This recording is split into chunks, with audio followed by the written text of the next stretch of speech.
Fabiano, vamos falar sobre os 4 crimes pelos quais você foi condenado. Primeiramente, sobre o crime de operação ilegal de instituição financeira. O que você me diz sobre isso, Fabiano? Correto, obrigado pela pergunta. Operação de instituição financeira nunca foi feita na Trust Invest. Deixar bem claro, a Trust Invest é uma empresa registrada na Estônia e todas as operações da Trust Invest foram através de criptomoedas. Então ela nunca trabalhou no mercado financeiro brasileiro, do qual nós temos acusação de manipulação do mercado financeiro brasileiro. Essa acusação, esse crime não existiu. Todos os lançamentos de moedas, de criptomoedas, foram feitas em plataformas internacionais. No caso, por exemplo, a PancakeSwap. Então, não houve nenhum crime de instituição financeira feita no Brasil. Perfeito. O segundo crime pelo qual você foi condenado foi a gestão fraudulenta de instituição financeira, seguindo no mesmo rumo. O mesmo rumo. Como nós não tivemos a instituição financeira, não tem como acusar de gestão de uma instituição financeira. Nós nunca fomos banco. A Trust Invest sempre vendeu um serviço internacional para pessoas no mundo inteiro, deixando bem claro, só 3% dos clientes da Trust Invest eram brasileiros. 97% eram estrangeiros, de outros países. Então, nunca houve uma gestão fraudulenta do mercado financeiro, nem manipulação do mesmo. Eles citaram no processo, Fabiano, o BDL. O que você pode me dizer sobre este banco? Funcionou como banco? Chegou a operar? Nunca operou o BDL Bank. Foi um projeto. Foi anunciado, sim, para toda a comunidade, para ter uma instituição financeira, para fazer as operações no Brasil. Só que isso nunca saiu do papel. O BDL Bank nunca existiu. As pessoas que venderam essa possibilidade nunca entregaram aquilo que foi prometido. Então, Perfeito. Jamais operou o BDL Bank. O terceiro crime pelo qual você foi condenado, Fabiano, foi o crime contra o patrimônio da União e crime ambiental. O que você me diz a respeito? Eu digo que essa acusação é a mesma que as outras do mercado financeiro. Não existiu exploração da mina de esmeraldas. Ela não tinha licença para operar. O que se fazia, a empresa parceira que chamava Victory, fazia compra legal, com nota fiscal na região, e fazia lavagem e lapidação dessas pedras. O que houve é uma compra, sim, de uma mina, estava em processo de legalização. Então, nunca houve essa acusação. Essa acusação é incerta. Inclusive, no depoimento, o responsável por a fiscalização de todas as minas do Brasil falou que era impossível dizer que aquela esmeralda era daquela mina, e sim da região. Então, essa acusação é incerta. Perfeito. Por fim, houve a condenação pela prática do crime de lavagem de dinheiro.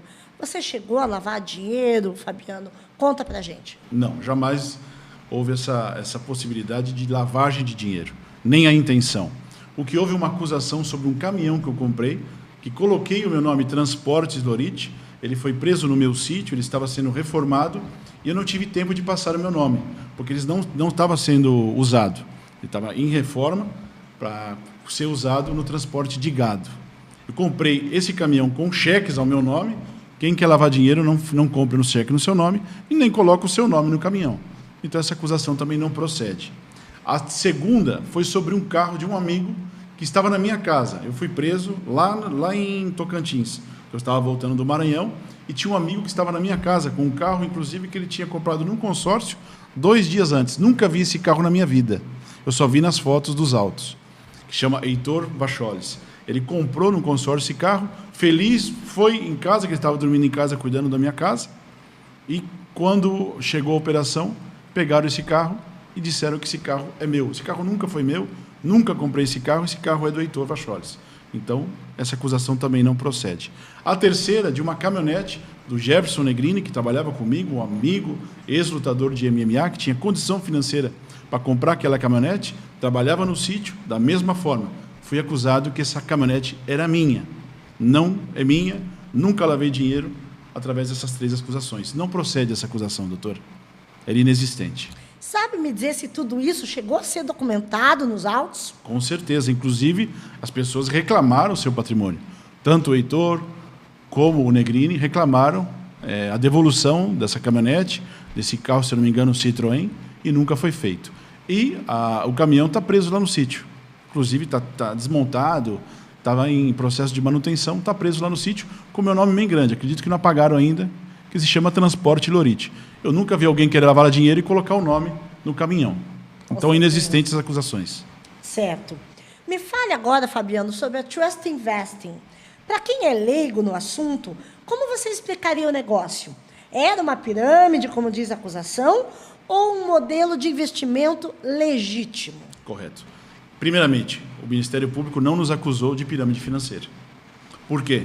Inclusive nos autos, nas conversações, eles têm ciência de que a empresa Trust Investing pagou muito mais do que vendeu. Então, pirâmide financeira, como é, por exemplo, a aposentadoria, não tem como você pagar mais do que você recebe. Então, por isso, nós não fomos acusados de pirâmide financeira. Inclusive, doutora, muitas pessoas falam de pirâmide financeira e não têm conhecimento do que é uma pirâmide financeira. O primeiro inventor da pirâmide financeira, Carlo Ponzi, um italiano que residia no Rio de Janeiro, que foi condenado por fazer uma pirâmide financeira. A pirâmide financeira é a seguinte: paga pessoas com entrada, oferece uns juros, oferece um benefício, e com a entrada de pessoas pagam os que já estão.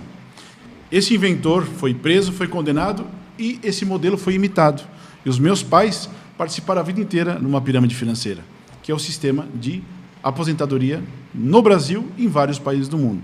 Então, muitas pessoas, a única pirâmide financeira, que inclusive é legalizada, que eu conheço, é o sistema de aposentadoria usado no Brasil e em vários países do mundo. Então, de forma simplificada, a Trust Investing era uma empresa que vendia o seu serviço. Qual era o serviço da Trust Investing? O aluguel dos traders. É uma empresa intermediária entre os traders e os clientes. Então, o que nós vendíamos era o serviço dos traders. Nós nunca operamos, a Trust Investing não era uma empresa que operava, ela só fazia essa gestão e ela distribuía esse serviço através do marketing multinível, era a única forma de venda, para simplificar bastante o negócio. Não era uma empresa de investimento. Inclusive, o marketing multinível é uma indústria legalizada, é uma forma de venda do produto ou qualquer serviço. Não tem acusação, por quê?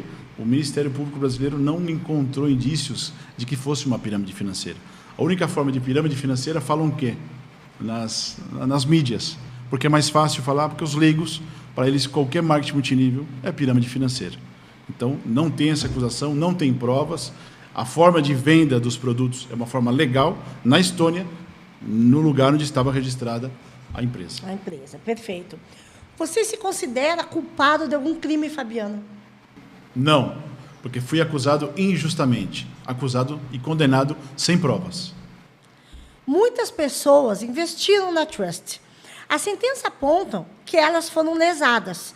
No entanto, há uma tese de que, em verdade, elas não perderam o que investiram, mas sim deixaram de ganhar o que foi prometido. Qual é a sua visão sobre isso? O investimento inicial de cerca de $100 foi perdido ou apenas os lucros exponenciais não se concretizaram? Correto. Primeiramente, foi feita uma auditoria, e nessa auditoria nós temos ciência daqueles clientes que compraram. Eu nunca chamo de investidor, porque eles estavam comprando um serviço. E, inclusive, no contrato que eles assinavam, eles assumiam esse risco. Nós fazíamos a gestão entre os traders e os clientes, os afiliados. E começavam com $15. Então, chamar um investidor com $15 em Cuba, ou inclusive aqui no Brasil, eu nunca chamei investidor, sempre chamei de afiliado. Mas o mundo financeiro, por exemplo, vou dar um exemplo que nós tivemos numa corretora nacional legalizada chamada XP. Ela ofereceu aos seus clientes um investimento e os clientes foram lesados, porque estava totalmente legalizado, mas eles não tinham a ciência do risco do mercado financeiro, porque as pessoas não conhecem o mercado financeiro, não conhecem as coberturas que tem, mas falam, uma empresa que está legalizada, a XP legalizada no Brasil, com grande patrimônio, ela ofereceu um serviço para os seus clientes, os clientes investiram e, do dia para a noite, perderam o seu capital. Eles assumiram esse risco.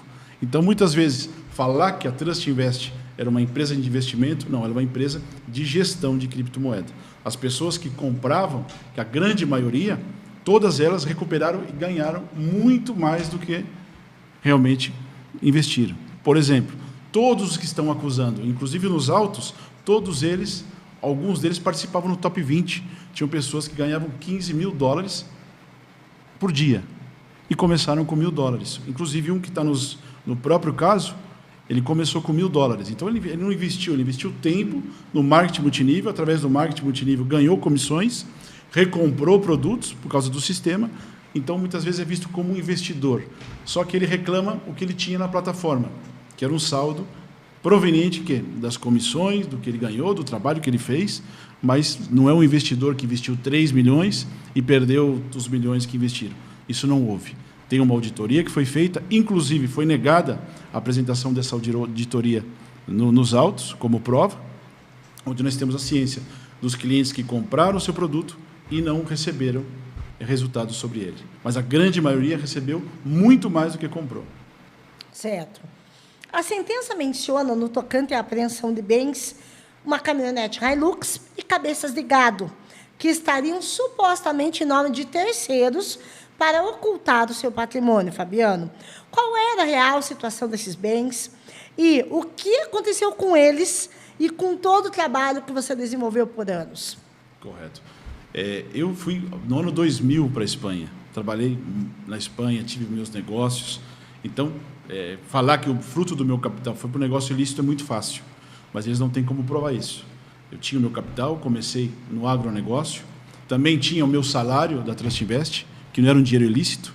Nós tínhamos uma comissão muito pequena sobre as vendas, inclusive está nas conversações dos autos. Era 0,5% das vendas, uma comissão de um vendedor comum. Era o que eu recebia como salário da Transtinvest. Então, esse salário não é dinheiro ilícito.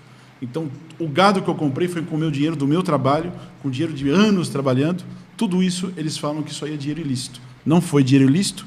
E como eu já falei, a caminhonete era de uma pessoa que trabalhava para mim, o carro era de um amigo que estava na minha casa, e o caminhão, sim, eu comprei com dinheiro do meu trabalho e com cheque nominal ao meu nome. Então, não tem patrimônio ilícito. E, muitas vezes, eles iludem as pessoas. Por exemplo, o sítio, que eu tenho um sítio simples, numa casa que nem foi reformada, só que quando eles fazem a gravação, parece uma mansão. De fato, não é. Quem conhece o sítio sabe que é um sítio simples. Inclusive, não foi feita reforma na casa. Eu comprei esse sítio, ainda não consegui pagar ele inteiro. Deve deixar bem claro isso. Comprei um sítio por 1.600.000, ainda falta 200 mil por pagar, que não foram pagos, por isso que esse sítio também não está no meu nome.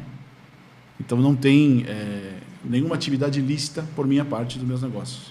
Perfeito. O seu negócio e a empresa estavam vinculados a algum banco ou instituição financeira, ou atuou como instituição financeira? Não, jamais teve vínculo com o banco. A única coisa foi feita uma tentativa de ter um banco digital no Brasil, que nunca saiu do papel, não foi entregue, para facilitar justamente os brasileiros que tinham problema com as criptomoedas, não sabiam ter uma carteira, somente por isso. Nunca foi uma instituição financeira. Transtinvest nunca foi um banco, nunca foi uma instituição financeira. Foi uma instituição de gestão de criptomoedas. Deixar bem claro isso. E uma empresa estoniana, não uma empresa brasileira. Você está se referindo ao BDL Bank? Isso, ao BDL Bank. Esse banco, infelizmente, nunca existiu. Foi pago, mas nunca foi entregue o serviço que foi pago pela empresa. Certo. De forma, Fabiano, que a sua empresa não é brasileira, mas estoniana, como você já nos falou, você está adstrito ou vinculado à legislação brasileira? É uma controvérsia. Como é que o Ministério Público brasileiro pode condenar uma empresa estoniana? Então, todas as operações da empresa foram feitas lá fora. Deixo bem claro, 97% dos clientes da Transtinvest não são brasileiros.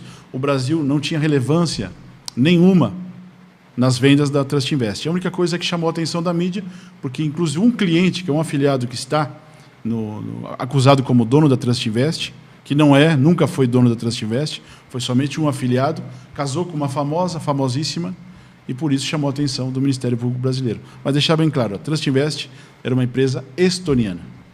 Perfeito. Eu preciso te perguntar, Fabiano, quanto à associação criminosa, condenação por associação criminosa, você se associou a alguém com a finalidade de cometer qualquer crime? Não. O que nós fizemos, os sócios da Transtinvest, o intuito da Transtinvest qual foi? Um serviço de traders que já nós usávamos, transmitir ele para a nossa rede. Porque os 4 eram networkers, pessoas que trabalhavam no marketing multinível. Então, não é uma associação, não eram criminosos. Nós somos empresários, não criminosos. Fabiano, a sua empresa constou na denúncia como um engodo para lavar dinheiro e enganar pessoas de boa-fé com supostos ganhos através do investimento com criptoativos. O que você pode falar sobre isso? Correto. Essas acusações, inclusive, na mídia, falando que a empresa lesou milhões de pessoas, inclusive eles aumentam o número de pessoas, e falam que a empresa lesou com 4 bilhões de reais. Isso é incerto. Nunca foi engodo. Foi bem claro, tem informações claras de vídeos de como era o negócio. Agora, é muito fácil acusar sem provas, como foi feito. Nunca foi engodo. Sempre foi um negócio aberto, um negócio transparente, e quando houve o hackeio, foi feita a auditoria, e nós estávamos trabalhando numa reestruturação, quando veio a operação e acabou com o patrimônio da empresa e prendeu todo ele. Certo. Você chegou a explorar minas de pedras preciosas, um dos crimes pelos quais você foi condenado? Não, também não. A única coisa que fez, a Trust Invest fez uma parceria com uma empresa chamada Victory no Brasil, na qual ela estava, assim, tramitando uma licença para operar. Enquanto isso, se comprava pedras na região e fazia a lavagem dela do xisto e também a lapidação para a valorização, e tinha como lastro para todos os clientes. Inclusive nos acusam que não tem lastro e tem toneladas de esmeralda como lastro para os afiliados da Trust Invest. É contraditório também essa acusação. Perfeito. Na compreensão que você possui do processo, você pode dizer que houve a concretização do seu direito de ampla defesa e ampla produção de provas? Não. Eu estive primeiramente sem comunicação. Fui jogado na prisão, com mais um. Não tinha comunicação, a comunicação era muito difícil com o advogado.